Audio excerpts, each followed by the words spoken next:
Sis guy, he a visionary. Nicki Minaj's husband is on house arrest for threatening Offset.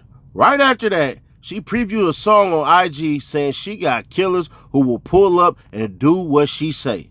This the same Nicki who threatened to send her husband to academics house for his comments about her. The same Nicki who told Meek Mill to have his crew beat up Quentin Miller, which that happened. Have you ever heard a woman scream, "My man will F you up" over something she started herself? That's Nicki. If you want to see how these stories end, check out my interview with Travis Rudolph. After an argument with his girlfriend, she sent her brother and 3 other guys to shoot up his house. One of them ended up dead. Another one got shot. Travis was charged with murder, which he luckily beat in trial due to self-defense. To all the men out there, I don't care how fat her booty is or how good it is. Avoid women like Nicki who use the men as crash dummies like the plague. I said what I said. You know what's crazy? Nicki Minaj actually enabling that dude. That's crazy how your wife can manipulate you at 40 years old. Become you motherfuckers' worst nightmare. Minaj sends her associates and attorneys to harass and intimidate Plaintiff. 86. A few days after Nicki Minaj called Plaintiff, Plaintiff's brother called her. He stated 2 people reached out to a family member stating there was an offer of $500,000 from Minaj if Plaintiff wrote a letter recanting her allegation against Petty. Plaintiff hung up, distraught that Minaj instructed her associates to contact her brother and that her brother would even relay such a message. This act by Minaj and her associates caused Plaintiff to panic because Black, who is in contact with Minaj, now knew where Plaintiff lived, where Plaintiff worked, and the identity of Plaintiff's kids. Minaj sends lawyers and investigators to Plaintiff's house. In April 2020, on behalf of Petty, fact finder investigator Charles Middlesalt from Georgia contacted Plaintiff. He put Plaintiff in contact with an attorney named Ian Walsh, Attorney Walsh from New York. Minaj's legal team hired Attorney Walsh to give Plaintiff legal advice about recanting her statement. Attorney Walsh stated he was the plaintiff's lawyer and anything said to him was protected under attorney-client privilege. Plaintiff did not know Attorney Walsh and had not contacted him for legal services. Plaintiff told Attorney Walsh Minaj that Petty was sending people to her home and to the homes of her loved ones to get her to recant her true statement that Petty violently took it from her. Plaintiff told Attorney Walsh that Minaj and Petty were harassing her. Attorney Walsh promised to help her, but his efforts were lackluster. Minaj sent Black to Plaintiff's house. Black continues to receive and relay messages from defendant Petty to Plaintiff. For a while, Plaintiff ignored Black's calls. Plaintiff finally answered, and he told her that he had good news. Black stated that nothing would happen to Plaintiff if she signed and notarized some papers in his possession. Shortly after the call, Black appeared in front of Plaintiff's home. To protect her children in her home, Plaintiff met Black in front of his car. While in his car, Black pulled out a green-colored folder with a document inside. The document was written a recanted statement prepared for Plaintiff to sign. Black then pulls out $20,000 out of the armrest and places it on the plaintiff's lap. Plaintiff took the money off of her lap and placed it on the floor.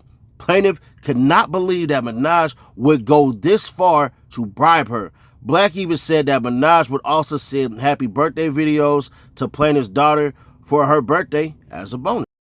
Suffers. During these unsolicited calls, contacts, and communications, Plaintiff is having nightmares. The memories begin to flood back from the day of Petty taking it from her. She begins to experience anger, pain, sorrow, anxiety, and trust issues.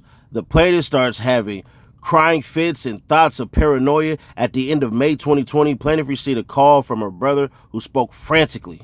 The brother stated that they knew where she lived and what her daughter does, and threatened to have someone else show up to the plaintiff's house if she did not recant her 1994 claim. After receiving this threat, plaintiff moved in June 2020. She changed her phone number, registered her new number under her husband's name. These efforts by plaintiff were unsuccessful in curbing the harassment and unwanted contact.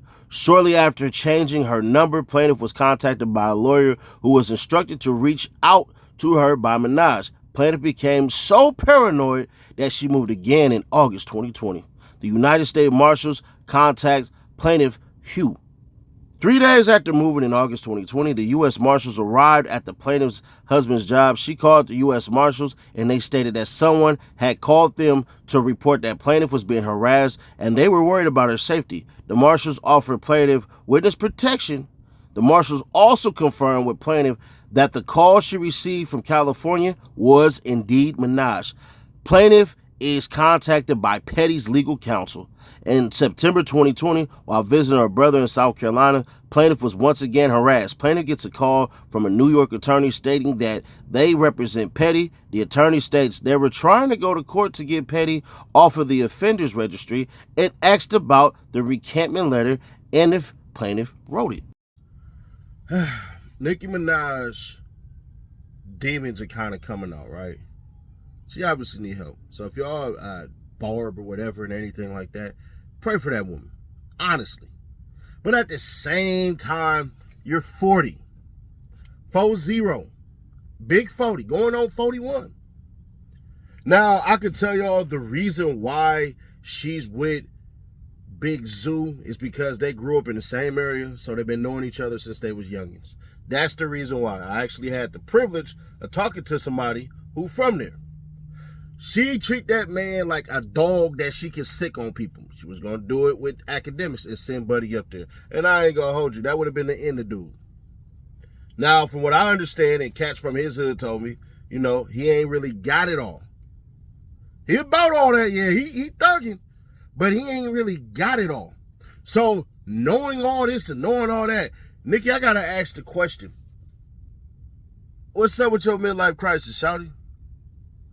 You putting in work like the younger you, but your actions is going to cause a lot of people a lot of strife and a lot of BS that they don't have to do. At a time where it looked like she's rocking with dudes, trying to put them on, give them the shine, shawty, you over here trying to look like a gang member, a whole gang leader. And it don't work. You want to know why it doesn't work? Because that's typically a man's job. So now we sitting here looking at Nicki Minaj, you drugged up. Let's call a spade a spade. You drugged up. You got all type of plastics in your body. It look weird. To the point I kind of was like, Nas hit it. Meek hit it. Safari hit it. Nah. And I'm not trying to hate on her or nothing like that. She obviously is talented. Massively talented. Really, you can make the argument she is the best female rapper of all time. And the numbers would back her up. And the relevancy would back her up. Her 20s, her 30s, and now her 40s, she's still at the top with the rap as far as it go for women. She don't really got to talk about what a lot of these ladies got to talk about. She really got a pen game. The problem is her outside activities are deflecting from what it is she actually get busy with. I hate to say this, but bruh, she need to sit her ass down. Because now, what it's looking like, you on this clout monster mission. You on this shit where it's like, you gotta look tough. You gotta look. No, remember the old Nicki, the humble one that said she didn't want no problems with nobody? Remember that one? And I get it. Yo, pop your collar, pop your shit, talk your talk. I get all that part. But you going down a weird path. You already done heard Tekashi snitch on Cardi B, said she a brim. She was outside in the streets. Y'all was in the studio. What's gonna happen if these niggas start clashing due to some female stuff? Then what? See, the problem with a lot of these people is they don't know police see everything. And another war caused by a bunch of females who not gonna give a damn about y'all, gonna make it even worse. Subscribe, turn on that bell, stay notified, share to keep y'all people aware. For me to say I'm disappointed would be an understatement. Because if you've been watching this channel, you just see me take the flag off, you just see me stop cussing people, all of that. Why? Because in your maturation and in your growth, it starts to become a business. But maybe her business is to try to look tough. I have no idea. But y'all let me know y'all thoughts on this one. What's really hood when I'm through the hood? Nothing be said, we got it overstood. The team fed, yeah, it's really good.